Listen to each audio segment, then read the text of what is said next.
ধৈর্যহীন মেয়েটাও ধৈর্যশীল হয়ে যায়, রাগী মেয়েটাও একটা সময় পর শান্ত হয়ে যায়, অল্প আঘাতেও কান্না করা মেয়েটাও একটা সময় কান্না করতে ভুলে যায়, সব সময় বকবক করা মেয়েটাও এক সময় চুপ হয়ে যায়।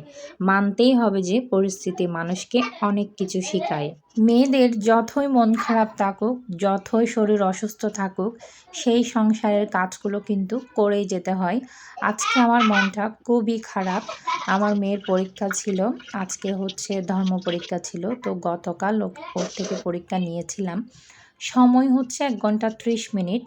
তো ও বাড়িতে ১ ঘন্টা ৩০ মিনিট শেষ হওয়ার আগেই ৪০ মিনিটে মাত্র ও সব কিছু লিখে কমপ্লিট করে দেন আমাকে খাতাটা হাতে দিয়ে দেয়।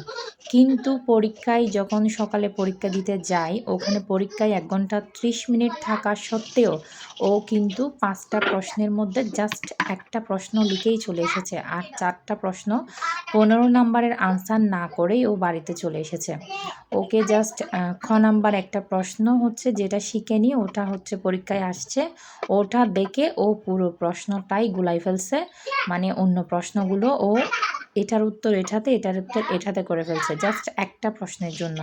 ওর মাথায় এটাই নেই যে আমি প্রশ্নটা শিখি নাই, আমি ওটা লিখব না, জাস্ট আমার দেন অন্য অপশানে যাই, আমি অন্যগুলো লেখা শুরু করি। এই মেয়ে ১৫ নাম্বার জাস্ট না লিখেই বাড়িতে চলে আসলো। আমার মাথা তো কী অবস্থা হয়ে গেছে আমি বলার মতো না। এতটা রাগ উঠছে আমার, অনেক মারছি, মেয়েকে অনেক মারছি। জাস্ট বলার বাইরে যেভাবে মারছি আমি, আমার নিজেরই খারাপ লাগে মারার পর। অনেক করে পড়াইছি, ওর জাস্ট প্রশ্নগুলো মুখের মধ্যে থাকে। প্রশ্ন বলার সাথে সাথে উত্তর বলে দেয়। প্রত্যেকটা বানান ঠিক, প্রত্যেকটা কিছু ঠিকঠাকভাবে জানার পরও যখন একটা মেয়ে ১৫টা নাম্বার না লিখে পরীক্ষায় চলে আসে, মানে ওই সময় কেমন লাগে মাটা। এই পরীক্ষা দিয়ে আসার পর থেকে অনেক কান্না করছি আমি। আমার জাস্ট আমি এটা মেনেই নিতে পারছি না। ও যদি না পারতো তাহলে একটা কথা ছিল, পারা জিনিস ও না লিখে বাড়িতে চলে আসার পর এতটা মন খারাপ হয়েছে।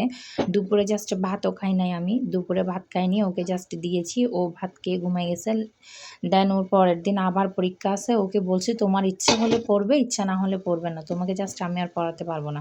তোমাকে এত করে পড়ানোর পরও, তোমাকে এত বোঝানোর পরও যদি তুমি লিখে না আসো, তো তোমাকে আমি পড়াই কী করব?